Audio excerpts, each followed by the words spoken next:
If you are using Azure, it is rarely the case that the entirety of your infrastructure or application is on there. You are most likely hosting some parts on Azure while some are on-prem or in different clouds and platforms.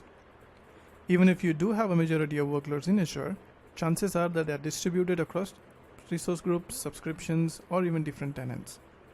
In such a case, it becomes crucial to be able to visualize all this data coming from different sources centrally to be able to draw insights. This is where SquaredUp comes to the rescue. Using our extensive plugin library, you can easily connect to any data source and stream the data into SquaredUp. This dashboard is an excellent example of the things that you can do with the Azure plugin. You will see I've connected to different Azure services to retrieve different data and put it all together on this dashboard.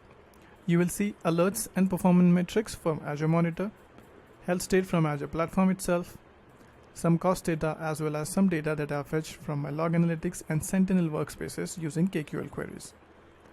For my distributed app, I've built this dashboard. Here you can see a mix of metrics for the application.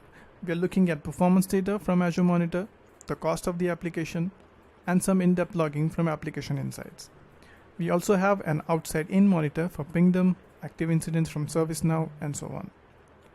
The Azure plugin comes with some out-of-the-box dashboards as well, such as the alerts dashboard, the apps dashboard, a few dashboards about costs, and some dashboards about the most common Azure resources such as the databases, functions, storage accounts, virtual machines, and so on.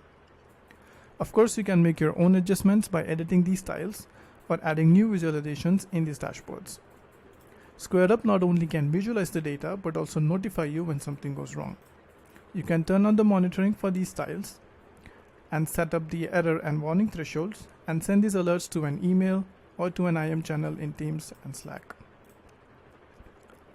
Additionally, you can share these dashboards easily with anyone in your organization who may or may not have access to Azure or SquaredUp using the share button. Of course, you can modify access control on this as well. That's it for now. Happy dashboarding.